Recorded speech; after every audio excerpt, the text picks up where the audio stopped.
Welcome to Jeevan news. ముందుగా headlines చూద్దాం. అనకాపల్లి జిల్లా పిసినికాడ వద్ద చేయూత నిధుల విడుదల సభకు హాజరైన సీఎం జగన్. చంద్రబాబు పేరు చెప్తే మోసాలు గుర్తొస్తాయని వెల్లడి. దత్తపుత్రుడి పేరు చెప్తే వివాహ వ్యవస్థకే కలంకమని వ్యాఖ్యలు.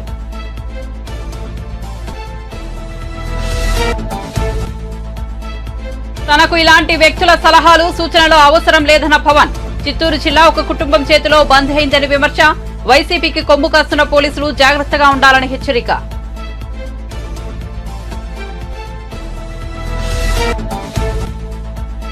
బీఆర్ఎస్ హయాంలో హైదరాబాద్ లో గంజాయి, పబ్బులు, డ్రగ్స్ వచ్చాయన్న రేవంత్ రెడ్డి. రాజీవ్ రహదారిపై ఎలివేటెడ్ కారిడార్ నిర్మాణానికి భూమి పూజ చేసిన సీఎం.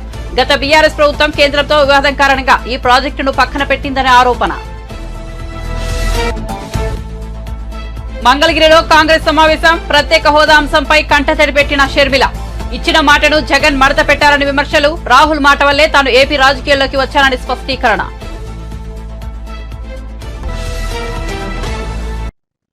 ఇక వార్త వివరాల్లోకి వెళ్తే 4వ విడత వైఎస్ఆర్ చేయూత నిధుల విడుదల కార్యక్రమం నేడు అనకాపల్లి జిల్లా పిసినికాడ గ్రామంలో జరిగేది. ఈ సందర్భంగా సీఎం జగన్ ప్రసంగిస్తూ చంద్రబాబు దత్తపుత్రుడి పేర్లు చెప్తే ఏం గుర్తొస్తుంది అని ప్రశ్నించారు. చంద్రబాబు పేరు చెప్తే 3 సార్లు ముఖ్యమంత్రిగా ఉండి అక్కా చెల్లెంలకు చేసిన మోసాలు గుర్తొస్తాయని విమర్శించారు. పొదుపు సంఘాలకు చేసిన దగా గుర్తొస్తుంది. చంద్రబాబు విశ్వసనీయత లేనివాడన్న విషయం గుర్తొస్తుందని ఆయన పేర్కొన్నారు. ఇక దత్తపుత్రుడి పేరు చెప్తే వివాహ వ్యవస్థకే కలంకమని సీఎం జగన్ వ్యాఖ్యానించారు. వివాహ వ్యవస్థకే మాయని మచ్చ అని పేర్కొన్నారు. ఈ విలువలు పాటించిన దత్తపుత్రుడు కార్లు మార్చినట్టు భార్యలను మార్చుతాడని వ్యంగ్యం ప్రదర్శించారు. అక్షరాల 16,55,991 మంది అక్క చెల్లెమ్మలు ఈరోజు ఏదో ఒక వ్యాపారం చేస్తూ తమ కుటుంబాన్ని కొడతా ఉన్నా. గతంలో ఏనాడైనా కూడా ఇలాంటి పథకాలు కాపు అక్క చెల్లెమ్మలకు, నా ఈబీసీ అక్క చెల్లెమ్మలకు వారికి కూడా ఏటా 15,000 రూపాయలు ఇస్తూ కాపు నేస్తం కింద, ఈబీసీ నేస్తం కింద వారి ఆర్థిక పటిష్టతకు కూడా తోడ్పాటు ఇస్తా ఉన్న ప్రభుత్వం కూడా మీ బిడ్డ ప్రభుత్వమే అని కూడా చెప్పడానికి గర్వపడతా ఉన్నాను. గతంలో ఎప్పుడూ జరగని విధంగా, ఎప్పుడూ కూడా చూడని విధంగా అడుగులు పడతా ఉన్నాయన్నది ఆలోచన చేయమని అడుగుతా ఉన్నా. గత ప్రభుత్వంలో, చంద్రబాబు ప్రభుత్వంలో అక్క చెల్లెమ్మలకు బ్యాంకులకు వెళ్ళి ఆ బ్యాంకుల నెలల్లోనే ఆ అక్క చెల్లెమ్మల స్వయం కృషి అయితేనేమి ఈ రెండు కలవడంతో ఈ రోజు నా అక్క పరంగా నా అక్క చెల్లెమ్మల కుటుంబాలకు అది చూపించి ఆ అక్క చెల్లెమ్మ మరో వంక మనకు ప్రతిపక్షంగా ఉన్న చంద్రబాబు గారు, ఆయనతో పాటు దత్తపుత్రుడు, వీరిద్దరి పేరు చెబితే అక్క చెల్లెమ్మలకు ఏం గుర్తుకొస్తుంది? చంద్రబాబు పేరు చెబితే 3 సార్లు సీఎంగా అక్క చెల్లెమ్మలకు చేసిన మోసాలు, వంచనలు అక్క చెల్లెమ్మలకు గుర్తుకొస్తాయి చంద్రబాబు గారి పేరు చెబితే. పొదుపు సంఘాలకు చేసిన దగా గుర్తుకొస్తుంది చంద్రబాబు గారి పేరు చెబితే. విశ్వసనీయత లేని చంద్రబాబు గుర్తుకొస్తాడు. చంద్రబాబు పేరు చెప్పినప్పుడల్లా అక్క చెల్లెమ్మలకు గుర్తుకొచ్చేది. మరి దత్తపుత్రుడి పేరు చెబితే వివాహ వ్యవస్థకేవో కలంకం,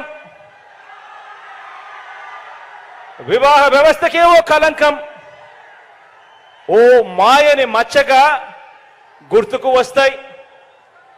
కార్లు మార్చినట్టు భార్యలను మార్చేది,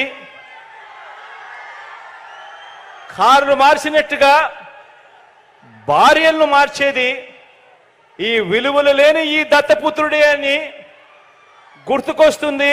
ఈ దత్తపుత్రుడిని పేరు చెప్పినప్పుడు, విలువలు లేని మనిషిని చూసినప్పుడు.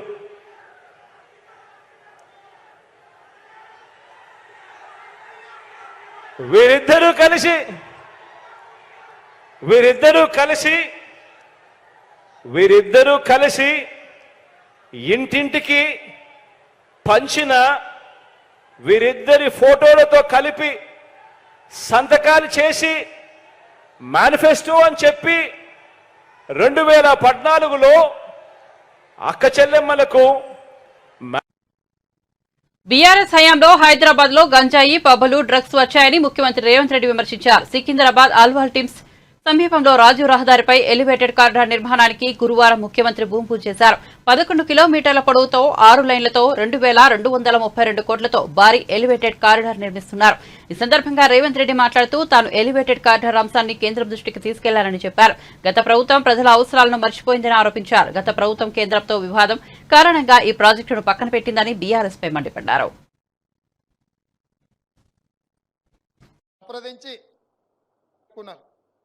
మీకేం ఇబ్బంది లేదు కానీ ఉత్తర తెలంగాణ చేసిండ్రు దూరదృష్టితోని ఆనాడు కాంగ్రెస్ పార్టీ ఆనాటి ప్రభుత్వం తీసుకున్న నిర్ణయాల వల్ల గత 10 సంవత్సరాలు బీఆర్ఎస్ అధికారంలో ఉన్నప్పుడు హైదరాబాద్ నగరంలో ఏదైనా ఒకటి శాశ్వతమైన అభివృద్ధి చేసిండ్రా మీరు ఒక్కసారి ఆలోచన చేయండి. ఈరోజు నగరానికి వచ్చిన ఐటీ కంపెనీలు కావచ్చు, హైటెక్ సిటీ కావచ్చు, అంతర్జాతీయ ఎయిర్పోర్ట్ కావచ్చు, ఔటర్ రింగ్ రోడ్ కావచ్చు, మెట్రో రైలు కావచ్చు, కృష్ణానది జలాలు కావచ్చు, గోదావరి జలాలు కావచ్చు, అదేవిధంగా వివిధ అభివృద్ధి కార్యక్రమాలు ఆనాడు కాంగ్రెస్ పార్టీ ఉన్నప్పుడే చివరికి నక్లెస్ రోడ్ కావచ్చు, అప్పుడప్పుడు సెల్ఫీలు దిగి సెల్ఫ్ డబ్బాలు కొట్టుకుంటున్న కేటీఆర్ గారు దిగే శిల్పారామం కూడా ఆ రోజు కాంగ్రెస్ పార్టీ అభివృద్ధి చేసింది. ఈ నగరంలో ఏదైనా అభివృద్ధి జరిగింది అని అంటే కాంగ్రెస్ అధికారంలో ఉన్నప్పుడే జరిగింది. వారి 10 సంవత్సరాలలో ఏదైనా అభివృద్ధి జరిగిందా? శాశ్వతంగా ఈ నగరానికి ఏదైనా పెట్టుబడి తీసుకొచ్చిండ్రా అని నేను అడుగుతున్నా. మహా అంటే పబ్బులు వచ్చినాయి, నగరానికి గంజాయి వచ్చింది, డ్రగ్స్ వచ్చింది వాళ్ళు వచ్చిన తర్వాత. ఈ నగరంలో వాళ్ళు సాధించిన అభివృద్ధి గత 10 సంవత్సరాలలో ఏదైనా అంచనా వేస్తే గంజాయి వచ్చింది, డ్రగ్స్ వచ్చినాయి, పబ్బులు వచ్చినాయి. ఈ 3 పనులు తప్ప వాళ్ళ హయాంలో జరిగింది ఏం లేదు. అందుకే మేము వచ్చిన ఎంబడే రాష్ట్ర అభివృద్ధి కోసం అవసరమైన ప్రణాళికలన్నిటిని సిద్ధం చేసుకొని కేంద్ర ప్రభుత్వాన్ని, కేంద్ర మంత్రులను, ప్రధానమంత్రిని కలిసి రాష్ట్ర అభివృద్ధి కోసం మేము కృషి చేస్తున్నాం. ఆ కృషిలో భాగంగానే ఇవాళ 40 సంవత్సరాల ఆకాంక్ష ఉత్తర తెలంగాణ అభివృద్ధికి ముఖద్వారమైన ఈ ఎలివేటెడ్ కారిడార్స్ దాదాపుగా 2,500 కోట్ల రూపాయలతోని 18.5 కిలోమీటర్లు 6 లేన్ రోడ్డు ఈరోజు మనం ప్రారంభించుకున్నాము. ఈ అభివృద్ధి ఉత్తర తెలంగాణ శాశ్వతమైన అభివృద్ధికి ఉపయోగపడుతుంది. అందుకే మా ప్రభుత్వం బేసజాలు లేకుండా కేంద్ర ప్రభుత్వంతో సంప్రదింపులు జరిపి ఇతర కార్యక్రమాలను కూడా మనము తీసుకొస్తున్నాము. భవిష్యత్తులో కూడా అభివృద్ధి కార్యక్రమాల కోసము కేంద్ర ప్రభుత్వాన్ని మేము అడుగుతూనే ఉంటాం, రాబట్టుకునే ఉంటాం. ఒకవేళ ఇవ్వకపోతే ఖచ్చితంగా ప్రణాళికబద్ధంగా కేంద్ర ప్రభుత్వంతో కొట్లాడతాం. ఇందులో ఎలాంటి శశబిషలకు తావు లేదు. రాష్ట్ర ప్రయోజనాల కోసం అవసరమైతే ఎవరితోనైనా కొట్లాడే శక్తి మాకుంది. ఆ శక్తి మీరు ఇచ్చిండ్రు. ఆ శక్తిని దృష్టిలో పెట్టుకునే నగర అభివృద్ధికి మేము కృషి చేస్తాం. నగరాన్ని అభివృద్ధి పదం వైపు నడిపిస్తాం. హైదరాబాద్ నగరం అంటే అంతర్జాతీయ ప్రమాణాలతోనే అభివృద్ధి చేయాలన్న ప్రణాళికతోని ఫేజ్ 2 మెట్రో పనులను ఈరోజు దాదాపుగా 75 కిలోమీటర్లలో ప్రారంభించడానికి 8 తారీఖు రోజు మనం శిలాఫలకం వేసుకుంటున్నాం. ఇదే కాకుండా 55 కిలోమీటర్లు మూసీ రివర్ని. చిత్తూరు వైసీపీ ఎమ్మెల్యే ఆరణి శ్రీనివాసులు పవన్ కళ్యాణ్ సమక్షంలో జనసేనలో చేరారు. ఈ సందర్భంగా పవన్ మాట్లాడుతూ ప్రజారాజ్యం పార్టీలో ఉన్నప్పటి నుంచి తనకు శ్రీనివాస్ తెలుసునని చెప్పారు. తనతో కలిసి ప్రయాణిస్తారని శ్రీనివాస్ చెప్పారని తెలిపారు. చిత్తూరు జిల్లా ఒక కుటుంబం చేతిలో బందీ అయిపోయిందని విమర్శించారు. పెద్దిరెడ్డి, మిథున్ రెడ్డిలతో తనకు వ్యక్తిగత వైరమేమీ లేదని చెప్పారు. మరోసారి వైసీపీ అధికారంలోకి వస్తే రాయలసీమలో ఏమీ మిగలదని అన్నారు. రాయలసీమ నుంచి ఉపాధి కోసం ఎంతో మంది గల్ఫ్ దేశాలకు వెళ్లిపోతున్నారని చెప్పారు. జగన్ గ్యాంగ్ నుంచి రాయలసీమను రక్షించుకోవాలని పేర్కొన్నారు. నిదర్శనంగా కోసం చెప్తున్నాను. ఈ సంఘటన ఒక 2.5 నెలల తర్వాత ఆ తల్లి పడ్డ ఏడుపు నన్ను ఎప్పుడు కదిలించేసేది. నేనేం చెప్పానంటే, నాకు తల్లి 14 ఏళ్ల బిడ్డను కోల్పోయిన తల్లి దివ్యాంగురాలు మళ్ళీ తను కర్నూలుకి నేను వస్తానని చెప్పండి. ఇది దేశం అంతా తెలియాలి ఈ బిడ్డ జరిగిన అన్యాయం అంటే. పోలీసులు కేసులు తీసుకోవట్లేదు. ఏదన్నా ఏదైతే వేటాడబడుతున్నాయో అవి తిరిగి వెనక్కి తిరిగినాయి అంటే వేటాడబడుతున్న క్రూర మృగాలు కూడా పారిపోయే అంత గొప్ప నేలది, చదువుల నేలది. కోస్తా ప్రాంతానికంటే కూడా హైయెస్ట్ అత్యధికంగా పంట పండే నేలది ఒకప్పుడు. మనకి మిగతా నేల కర్ణాటకకి వెళ్ళక ముందు అలాంటి గొప్ప నేల ఈ రోజున ప్రతి ఊర్లో ప్రతి నియోజకవర్గంలో కొద్ది మంది చేతుల్లో కబంధ హస్తాలు ఇరుక్కుపోయింది. నేను మన కొట్టే సాయిని శ్రీకాళహస్తిలో ఆ సీ ఎవరు చెంపదెబ్బ కొడితే నాకు చాలా కదిలిపోయింది. నిరసనకు కూడా మీకు చెప్పడానికి వీలు లేదంటే నేను ఢిల్లీకి వెళ్తా వచ్చాను. వచ్చి నాకు ఒకటే అనిపించింది, ఇక్కడ కొట్టే సాయి లాంటి నిలబడే వాళ్ళకి ధైర్యం చెప్పాలి, ఇక్కడ నేను రావాలి, అందుకని వచ్చిన రోజున. ఇది ఎందుకు చెప్తున్నానంటే, మనందరం సమిష్టిగా ఆలోచించకపోతే కొంతమంది చేతిలోకి అధికారం ఉండిపోద్ది. మనలో మనం కొట్టుకుంటా ఉన్నాం, మనలో మనం విడిపోతూ ఉన్నాం. నాయకుడు ఎవరని కాదు, మన సమూహానికి పనిచేసేవాడా కాదా, రాయలసీమ ప్రాంతానికి న్యాయం చేసేవాడా కాదా, అదే చూడండి. నేనైతే ఎక్కడికి పారిపోను. నిన్న రాత్రి కూడా నేను పనిచేసే స్టాఫ్ కింద పోలీసులు వచ్చి, ఇక్కడ మనం కొంచెం రెంట్కి తీసుకుంటే బిల్డింగ్లు, పోలీసులు వచ్చి మన దగ్గర పనిచేసే స్టాఫ్ని భయపెట్టే స్థాయికి వెళ్ళిపోతూ ఉన్నారు. జగన్ ప్రభుత్వానికి ఒకటే చెప్తున్నాను, జగన్ ఇది 2009 కాదు, జగన్ ఇది 2024 మర్చిపోయి. మీకు చెప్తున్నాను, ముఖ్యంగా మీరందరూ రాయలసీమ ప్రాంతం నుంచి వచ్చారు కాబట్టి చెప్తున్నాను, నేను ప్రాణాలకు తెగించే వచ్చాను రాజకీయాల్లోకి. నేను భయపడను. నేను రౌడిజంకి మంగళగిరిలో ఏర్పాటు చేసిన కాంగ్రెస్ పార్టీ సమావేశంలో పీసీసీ చీఫ్ వైఎస్ షర్మిల ప్రసంగించారు. ఇప్పటికైనా పోరాడకపోతే రాష్ట్రానికి ప్రత్యేక హోదా ఎప్పటికీ దక్కదని అన్నారు. కొత్తగా ఏర్పడిన ఆంధ్రప్రదేశ్ రాష్ట్రానికి ప్రత్యేక హోదా ఊపిరి వంటిదని, కానీ తల్లి లాంటి రాష్ట్రానికి జగన్ వెన్నుపోటు పొడిచారని షర్మిల విమర్శించారు. ఇచ్చిన మాటను జగన్ మడత పెట్టారని, అలాంటి వ్యక్తి వైఎస్ వారసుడు అవుతాడా అని ప్రశ్నించారు. ఇక తాను ఏపీ రాజకీయాల్లోకి వచ్చింది వ్యక్తిగత కారణాలతో కాదని స్పష్టం చేశారు. అలాగైతే తాను 2019లోనే ఏపీ రాజకీయాల్లోకి వచ్చి ఉండేదానని వివరించారు. ఏపీకి ప్రత్యేక హోదాపై భరోసా ఇచ్చిన ఏకైక వ్యక్తి రాహుల్ గాంధీ. ఆయన మాట వల్లే తాను ఏపీ రాజకీయాల్లో ప్రవేశించానని షర్మిల పేర్కొన్నారు. నిలబడలేని మీరా రాజశేఖర రెడ్డి గారి వారసు. పోనీ జగనన్న గారు రక్తం పచ్చుకొని పుట్టారు కదా, ఉందా జగనన్న గారికి ఆలోచన? రాజశేఖర రెడ్డి గారు జలయజ్ఞంలో ప్రాజెక్టు 54 ప్రాజెక్టులు మొదలు పెట్టాడు. ఆంధ్ర రాష్ట్రంలో 12 ప్రాజెక్టులు పూర్తి చేస్తే 42 ప్రాజెక్టులు ఇంకా అలాగే ఉంటే ఏమన్నాడు జగనన్న గారు? నేను 6 నెలల్లో పూర్తి చేస్తానన్న జగనన్న గారు రాజశేఖర రెడ్డి గారు తలపెట్టిన ప్రాజెక్టులనైనా పూర్తి చేశారా? ఎన్ని పూర్తి చేశారు? 10 చేశారా? 5 చేశారా? 2 చేశారా? మీరా రాజశేఖర రెడ్డి గారి వారసు. ఆంధ్ర రాష్ట్ర ప్రజల కోసం నిలబడలేని మీరా రాజశేఖర రెడ్డి గారి వారసులు. ఇదేనా మాట నిలబెట్టుకోవడం అంటే? మడమ తప్పకపోవడం అంటే? ఇచ్చిన మాటను మడత పెట్టారు కదా మీరా రాజశేఖర రెడ్డి గారి వారసులు.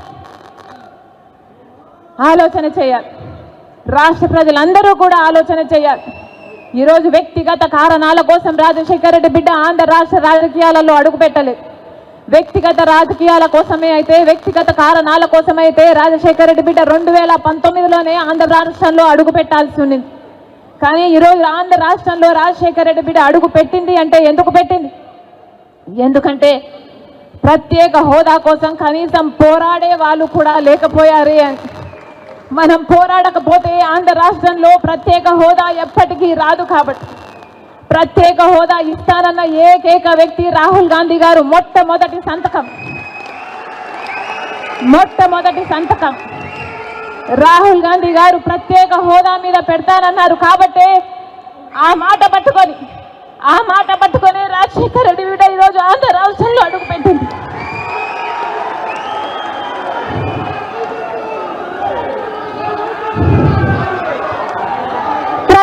హోదా లేకపోతే ఆంధ్ర రాష్ట్రానికి భవిష్యత్తే లేదు. ప్రత్యేక హోదా లేకపోతే ఆంధ్ర రాష్ట్రం అభివృద్ధి చెందదు అని 10 సంవత్సరాలుగా చూసామా లేదా? మరి ప్రత్యేక హోదా మనకు లేకపోతే ఆంధ్ర రాష్ట్రం జరగకపోతే మన బిడ్డలు ఎలా బతకాలి? ఆంధ్ర రాష్ట్రం పేదరికంలో కూరుకుపోయి ఆంధ్ర రాష్ట్ర ప్రజలకు ఉద్యోగాలు లేక వలసపోతున్నారు. ఆంధ్ర రాష్ట్ర బిడ్డలు ఉద్యోగాలు లేక ఆత్మహత్యలు చేసుకుంటున్నారు. మెగా డిఎస్సీని మోసమే చేశారు. ప్రతి విషయంలో మోసం చేసే వాళ్ళ నాయకులు వీళ్ళ చేతుల అధికారం ఉండాలా?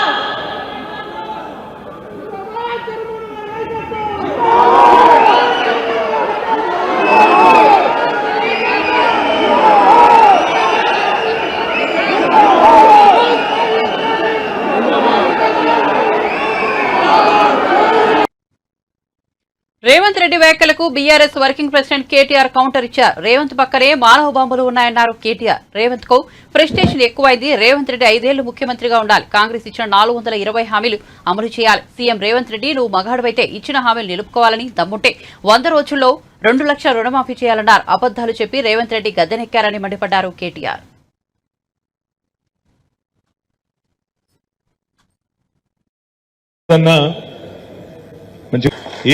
బ్రహ్మాండ మా ప్రభుత్వాన్ని ఏమైనా చేస్తే ఇచ్చిన 420 నీ పక్కనే ఉన్నాయి కాంగ్రెస్ పార్టీల బాంబులు. ఎవరో కాదు నీ కూల్చేది, నీ పక్కనున్న బాంబులు. నల్గొండ బాంబు, ఖమ్మం బాంబు వాళ్ళే నీ గవర్నమెంట్ మీద వాళ్ళే చేస్తారు. చేసేదంతా మేమేం చేయం. మేము మనస్ఫూర్తి కోరుకుంటున్నాం రేవంత్ రెడ్డి గారు, నువ్వు 5 ఏళ్లు నిక్షేపంలాగా ఉండాలి. 5 ఏళ్లు ఉండాలి. నువ్వు ఇచ్చిన 420 హామీలు అమలు చెయ్యాలనే డిమాండ్ చేస్తున్నాం, చెయ్యాలనే కోరుకుంటున్నాం. ఎందుకంటే ప్రజలకు తెలిసి రావాలి, ప్రజలకు కూడా తెలిసి రావాలి. ఖచ్చితంగా ఎవరు గుర్రమో ఎవరు గాడిదో ప్రజలకు కూడా తెలిసి రావాలి. ఎందుకంటే ప్రజలకు తెలుస్తుంది, వెలుగు చీకటి 2 చూస్తేనే వెలుగు విలువ తెలుస్తుంది. కేసీఆర్ ను రేవంత్ రెడ్డిని ఇద్దరిని చూసినాకనే ప్రజలకు కూడా మన నాయకుడి యొక్క గొప్పతనం ఏందో తెలుస్తుంది అనే మాట కూడా ఈ సందర్భంగా నేను విజ్ఞప్తి చేస్తా ఉన్నా. అందుకే రేవంత్ రెడ్డి గారు బీపీ పెంచుకొని ఆగమాగం కాకు, నీవు బీపీ గోలు వేసుకో, మంచిగా సల్లకు కూసో. నీకు మా వైపు నుంచి ఏం ప్రమాదం లేదు. నీకు ప్రమాదం అంటూ ఉన్నదంటే నీ పక్కన కూర్చొని నీ కాంగ్రెస్ లతో ఉన్నది తప్ప మా నుంచి నీకేం బాధ లేదు. నువ్వు 5 ఏళ్లు కొనసాగు, నువ్వు అట్లే ఉండు. 420 హామీలు ఇచ్చినావు, 1 కాదు 2 కాదు, 420 హామీలు ఇచ్చినావు. ఆ 420 హామీలు నిలబెట్టుకోకపోతే ఎంబడబడతాం, ఎంటాడతాం, ఇడిచిపెట్టమనే మాట కూడా నేను విజ్ఞప్తి చేస్తా ఉన్నా. మిత్రులారా, మీ అందరికీ నేను ఒకటే కోరేది, ఈరోజు మార్చి 7వ తారీఖు సరిగ్గా రేవంత్ రెడ్డి ప్రభుత్వం వచ్చి 90 రోజులు నిండిన రోజు ఈరోజు. మార్చి 17 నాడు 100 రోజులు నిండుతుంది. 100 రోజుల్లో చాలా చేస్తా అని చెప్పిండు రేవంత్ రెడ్డి గారు. ఏమేం చెప్పిండు ఒకసారి యాద్ చేసుకోండి. కేసీఆర్ బిచ్చమేసినట్టు ఇస్తున్నాడు 10,000 రైతు బంధు. నేను రాగానే 15,000 ఇస్తా, మీరొక్క 10 రోజులు ఆగితే నేను 15,000 రూపాయలు మీ ఖాతాలు ఇస్తా అన్నాడు. రైతు బంధు కాదు, రైతు భరోసా అన్నాడు. వచ్చిందా భరోసా? వచ్చిన రైతు బంధు? రైతు భరోసా కాదు, 15,000 కాదు, ఆ 10,000కే దిక్కులేని పరిస్థితి. ఇలా రైతులు పాపం కొంతమంది మోసపోయి. చిత్తూరు వైసీపీ ఎమ్మెల్యే ఆరణి శ్రీనివాసులు జనసేన పార్టీలో చేరారు. జనసేనాని పవన్ కళ్యాణ్ సమక్షంలో ఆయన జనసేన పార్టీ తీర్థం పుచ్చుకున్నారు. ఆరణి శ్రీనివాసులకు పవన్ జనసేన పార్టీ కండువా కప్పి ఆ పార్టీలోకి ఆహ్వానించింది. ఈ సందర్భంగా ఆరణి శ్రీనివాసులు మాట్లాడుతూ వైసీపీలో ఎన్నో అవమానాలు ఎదుర్కొన్నారని తెలిపారు. బలిజ సామాజిక వర్గానికి సంబంధించి రాయలసీమలో గెలిచిన ఒకే ఒక్క ఎమ్మెల్యేని తానే నేను వెల్లడించారు. అలాంటిది తనకు కూడా టికెట్ ఇవ్వకుండా జగన్ అన్యాయం చేశారని ఆరణి శ్రీనివాసులు ఆవేదన వ్యక్తం చేశారు. సిద్ధాంతాలు నచ్చే జనసేన పార్టీలోకి వచ్చారని స్పష్టం చేశారు. చిత్తూరులో జనసేన అభిమానులు ఇళ్లను కూల్చివేస్తున్నారని, తిరుపతిలో పేదల ఇళ్లను వైసీపీ నేతలు తొలగించారని ఆరోపించారు. సమయం ఒక్కొక్క మాట కూడా ఒక్కొక్క తోటలాగా మా హృదయంలో గుచ్చుకున్నాయనేసి కూడా మీ అందరికీ తెలియజేస్తున్నా. టీవీలల్లా చూస్తున్నాం, ప్రసంగాలు చూస్తున్నాం. 12 సంవత్సరాలుగా జనసేన ఆవిర్భవించి అన్ని ఒడదుడుకులు ఎదుర్కొని నేనున్నాను మీకు అని చెప్పిన ఏకైక పవన్ కళ్యాణ్ గారి విధి విధానాలు, ఆయన ఆలోచన విధానాలు నన్ను వైఎస్ఆర్ కాంగ్రెస్ పార్టీగా ఎమ్మెల్యేగా ఉండి కూడా మన అధ్యక్షుల వారిని కలిసిన వెంటనే ఆయన చెప్పిన మాటలు హృదయంలో గుచ్చుకున్నాయి. అది నేను కూడా ఈరోజు మీ అందరికీ తెలియజేస్తున్నా. ఈ రోజు నుంచి నేను జనసేన అధ్యక్షులు మన పవన్ కళ్యాణ్ గారితో నడిచేదానికి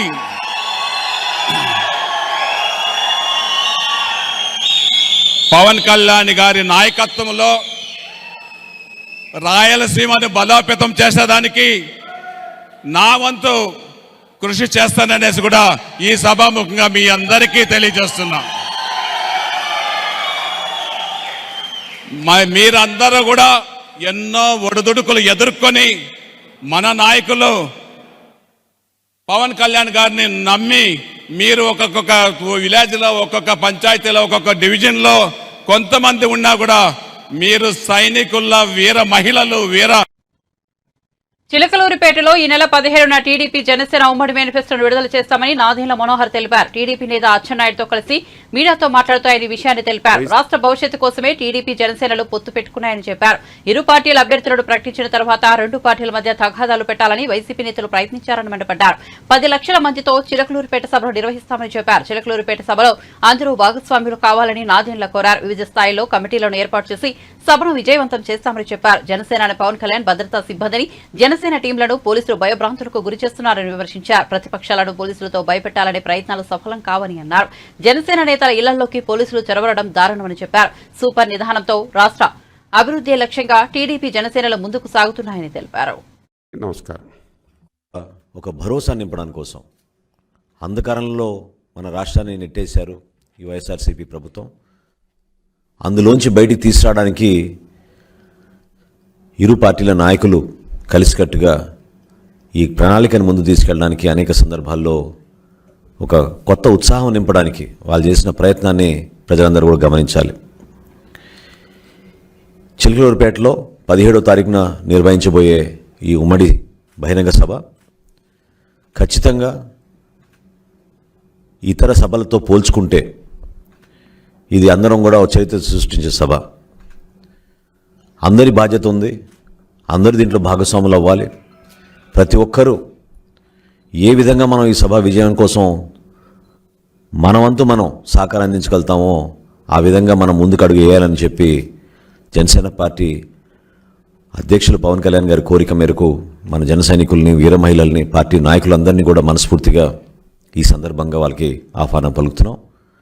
క్షేత్రస్థాయిలో అచ్చెన్నాయుడు గారు చెప్పినట్టు వివిధ కమిటీలు ఏర్పాటు చేసుకుని కలిసికట్టుగా ఈ సభ విజయవంతం చేకూర్చే విధంగా ప్రతి గ్రామం నుంచి ప్రజలు తరలి వచ్చే విధంగా ఏదైతే సూపర్ 6 అనే అంశం పైన గతంలో సంక్షేమం పైన ఫోకస్ చేసి మనం మేనిఫెస్టో రిలీజ్ చేశామో ఈసారి అదే సూపర్ 6 అనే నినాదంతో కేవలం అభివృద్ధి పైన, అభివృద్ధి ఆలోచనలతోటి మనం ఎటువంటి కొత్త విధానాలు తీసుకురాబోతున్నాం.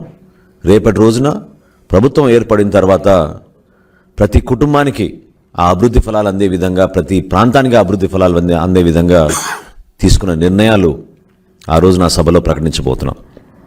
దయచేసి ప్రతి ఒక్కరు కూడా ఈ సభను విజయవంతం చేయాల్సిన బాధ్యత మనందరిపైన ఉంది. పార్టీ శ్రేణులందరినీ కూడా మనస్ఫూర్తిగా నేను కోరుతున్నాను, పవన్ కళ్యాణ్ గారి తరఫున నిలబడండి. స్థానికంగా మనం చేయాల్సిన ఏర్పాట్లు మనం చేద్దాం. అనేక సందర్భాల్లో మనం ఏ విధంగా కలిసికట్టుగా కార్యక్రమాల్ని విజయవంతంగా నిర్వహించామో అదేవిధంగా మన పార్టీ అధ్యక్షులు కోరినట్టుగా తప్పకుండా తెలుగుదేశం పార్టీ శ్రేణులతోటి క్షేత్రస్థాయిలో కలిసి ఈ కార్యక్రమాన్ని విజయవంతం చేసేటట్టు ప్రతి ఒక్కరు కూడా కృషి చేయాలని ఈ సందర్భంగా కోరుకుంటూ, నిన్న రాత్రి జరిగిన సంఘటన రాజకీయాల్లో బహుశా ఒక సుదీర్ఘ ప్రయాణం చేసిన ప్రతి ఒక్కరికి అర్థమవుతుంది. వింత ఆలోచనలతోటి, ఫ్రస్ట్రేషన్ తోటి ఒక నియంత పరిపాలిస్తున్నప్పుడు పరిపాలన యంత్రాంగం కూడా ఆ వ్యవస్థకి చెడు. రాష్ట్రంలో దళితులంతా వీహెడ్ జగన్ అని ముక్తకంఠంతో నినదిస్తున్నారని తెలుగుదేశం పొలిట్ బ్యూరో సభ్యులు వల్లరామయ్య ధ్వజమెత్తారు. జగన్ సీఎం అయిన రోజు నుంచి దళితులపై వరుసగా 6,000కు పైగా దాడులు జరిగాయని పేర్కొన్నారు. వివిధ సందర్భంలో జరిగిన దాడుల్లో మొత్తం 28 మంది చనిపోయారని వల్లరామయ్య ఆరోపించారు. సామాజిక బస్సు యాత్రలో తరిమి కొడతారని, దళిత పల్లెల్లోకి వెళ్లే ధైర్యం వైసీపీ నాయకులు చేయట్లేదని వర్ల ఎద్దేవా చేశారు. రాష్ట్రంలో దళిత వర్గాలంటే అసలు పడదు. ఆయన దళిత వ్యతిరేకి. ఆయన దళితుల ఓట్లు కావాలి, అబద్ధాలు చెబుతాడు, అసత్యాలు చెబుతాడు, అసాధ్యపు వాగ్దానాలు చేస్తారు. దళిత ఓట్లు దండుకొని అధికారంలోకి వచ్చిన ఆయన దళిత వ్యతిరేకంగా అడుగడుగునా వ్యవహరిస్తూ ఉన్నాడు. దళితులను రాష్ట్రంలో ఈసడించుకుంటున్నాడు ఆయన. I don't know why. ఒక పక్క దళితులందరూ మా మేనమామలు అంటారు. అబద్ధం అది, అసత్యం అది. దళితుల మీద ఏమాత్రం అభిమానం లేదు, ఏమాత్రం గౌరవం లేని వ్యక్తి జగన్మోహన్ రెడ్డి గారు. అడుగడుగునా వ్యక్తం చేస్తున్నాడు. నాకు ఇప్పటికీ ఈ వర్గానికి చెందిన నాయకుడిగా నాకు అర్థం కాని విషయం ఏంటంటే, రాష్ట్రంలో దళితులకు ఇంకా పూర్తిగా అర్థం అవ్వట్లేదు జగన్మోహన్ రెడ్డి గారి వ్యవహార శైలి, ఆయన మానసిక స్థితి. ఆయన దళిత వ్యతిరేకాన్ని మొత్తుకుంటున్న బిగినింగ్ నుంచి కూడా రాష్ట్ర ప్రజలు ఎందుకో అర్థం చేసుకోవడానికి ప్రయత్నం చేయట్లేదు. మీకు ఒక్క ఉదాహరణ చెబుతాను, ఇప్పుడు లేటెస్ట్ ఉదాహరణ చెబుతాను నేను. రాష్ట్రంలో ఏం జరిగింది? నిన్న ప్రకాశం జిల్లా వెలుగొండది ఎర్రగొండపాలెం నియోజకవర్గంలో వెలుగొండ ప్రారంభోత్సవ సభలో జరిగిన విషయాన్ని మీ ముందుకు తీస్తా. చిన్న వీడియో మీకు ప్రజెంట్ చేస్తా, మీరు కూడా వినాలి. పాత్రికేయ సోదరులు కూడా మా రిస్క్కి రావాలా. దళితుల పట్ల జగన్మోహన్ రెడ్డి గారి వ్యవహార శైలి రాష్ట్ర ప్రజలకు కూడా మీరు చూపించాలి. ఒక్కసారి ఇది చూడండి. అక్కడ ప్లే చేయనన్నా. ముఖ్యమంత్రి గారు ఆయన పక్కన తాడిపత్రి చంద్రశేఖర్ అని రేపు ఎర్రగొండపాలెంకి పోటీ చేయబోయే ఎస్సీ దళిత మాదిగా, ఆయన పక్కన ఒకసారి మళ్ళీ బ్యాక్ తీసుకురామ్మా. వాళ్ళిద్దరు కూర్చుంది అక్కడ స్టేలో పెట్టు. వీళ్ళు కాదు, వీళ్ళు పెద్దలు, వీళ్ళు ఇది ఇట్లా పెట్టు స్టేజ్. ముఖ్యమంత్రి గారి పక్కన ఆయన కుడి చేతి పక్కన కూర్చున్న వ్యక్తి తాడిపత్రి చంద్రశేఖర్, రేపు ఎర్రగొండపాలెంలో వైసీపీ తరఫున పోటీ చేయబోయే వ్యక్తి. జనరల్గా ఇటువంటి సభల్లో ముఖ్యమంత్రి గారి పక్కన స్థానిక శాసనసభ్యుడు కానీ పోటీ చేయబోయే వ్యక్తి కానీ కూర్చుంటారు. అందుకే తాడిపత్రి చంద్రశేఖర్ ఆయన పక్కన కూర్చున్నారు. ఆయన పక్కన కూర్చున్న వ్యక్తి గౌరవ మంత్రి, ఎర్రగొండపాలెం ఎమ్మెల్యే, ఆయన మంత్రి కూడా, ఒక సీనియర్ మంత్రి. ముఖ్యమంత్రి తర్వాత ఆ క్యాబినెట్లో మంత్రి ఆయన వాళ్ళిద్దరు కూర్చున్నారు. వాళ్ళిద్దరిని ప్లే చేయను. ఆయన ముఖ్యమంత్రి గారు అంటూ ఉన్నారు, ప్లే చే, నువ్వు కిందకి వెళ్ళిపోండి, మీరు వెళ్ళిపోయాను, పూర్తి వెళ్ళబోయే వెళ్ళు. ఆ రెండు కుర్చీలు ఎవరు కూర్చున్నారు చూడండి. ఆపినాను అట్లా స్టేజ్ అయింది. ఎవరు కూర్చున్నారు? ముఖ్యమంత్రి గారి కుడి పక్కన కూర్చున్నామే బూచేపల్లి వెంకాయమ్మ గారు. ఆవిడ she the ZP chairperson of Prakasam district. ఆమె రెడ్డి గారే కదా, ఆమె రెడ్డి గారి శ్రీమతి. ఆమె పక్కన కూర్చున్న వాళ్ళు వైవి సుబ్బారెడ్డి గారు, ఏ పదవి లేని వ్యక్తి. నిన్న ఇది రాజ్యసభకు ఎంపికయ్యాడు, అది ఇంకా అమల్లోకి జీవో రాలేదు కనుక, ఆయన ప్రమాణ స్వీకారం చేయలేదు కనుక వితౌట్ ఎనీ పదవి హోదా ఆయన కూర్చున్నారు. ఏది మంత్రి సురేష్ ఎక్కడ? ఆ ఎర్రగొండపాలెం నుంచి పోటీ చేయబోయే తాడిపత్రి చంద్రశేఖర్ ఎక్కడ? మీరు ఎంత ధైర్యమని అనకూడదు కానీ మెడబెట్టి కిందకు గెంటినంత పని చేశాడు సీఎం. బులెటిన్ ముగించే ముందు హెడ్లైన్స్ మరోసారి చూద్దాం. అనకాపల్లి జిల్లా పిసినికాడ వద్ద చేయూత నిధుల విడుదల సభకు హాజరైన సీఎం జగన్. చంద్రబాబు పేరు చెబితే మోసాల గుర్తొస్తాయని వెల్లడి. దత్తపుత్రుడి పేరు చెబితే వివాహ వ్యవస్థకే కలంకమని వ్యాఖ్యలు.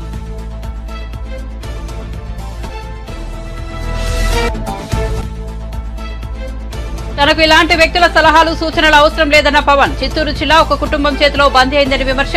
వైసీపీకి కొమ్ము కాస్తున్న పోలీసులు జాగ్రత్తగా ఉండాలని హెచ్చరిక.